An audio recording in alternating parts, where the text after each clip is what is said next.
Hello, it's Thursday, January the 13th, and we are in Revelation chapter 7. Yesterday we saw the vision depicting the same time period as chapter 6 on the four horsemen of the apocalypse. So from the resurrection of Christ right through to the day of judgment.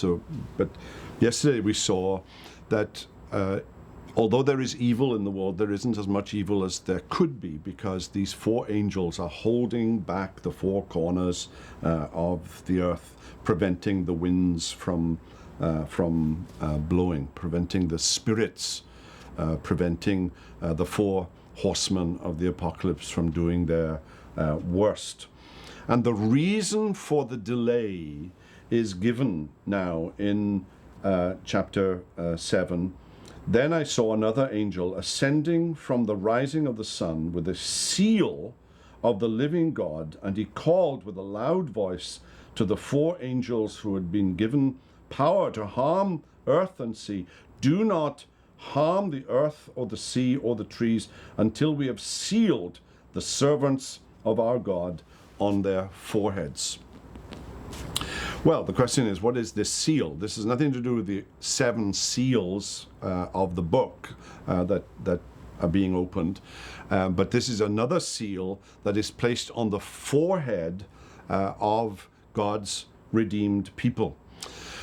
Well, Paul uses the word seal, sphragus in Greek, and he uses it in 2 Corinthians 1:22 and Ephesians 1:13 and Ephesians 4:30 to be a reference to the Holy Spirit, so that the Holy Spirit is the seal. Now, Christians and Reformed Christians have been divided as to whether the seal is something that the Holy Spirit does, like giving you assurance. And you'll remember that in Bunyan's Pilgrim's Progress, Christian is given a certificate which is called the seal, and you remember at one point he leaves it on a bench. He sits down on a bench, he falls asleep, and then awakes in a hurry and realizes that he needs to go, and he goes on, but then realizes he's lost the seal, and it's a reference to the loss of assurance. I rather think, and that is true, but I rather think that the seal here is not something that the Holy Spirit does, but the seal is the Holy Spirit himself.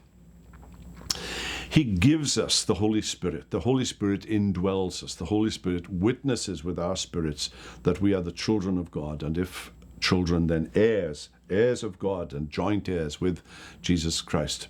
So the reason why these four spirits, angels, are holding back the four spirits, the four horsemen of the apocalypse, is in order that God's elect, God's Christians, will be granted the Holy Spirit, the gift that Christ sends down on the day of Pentecost. So in other words, it's another way of saying until the number of the elect is complete. Well, we'll look further into Revelation 7 next Monday. But for now, have a wonderful weekend.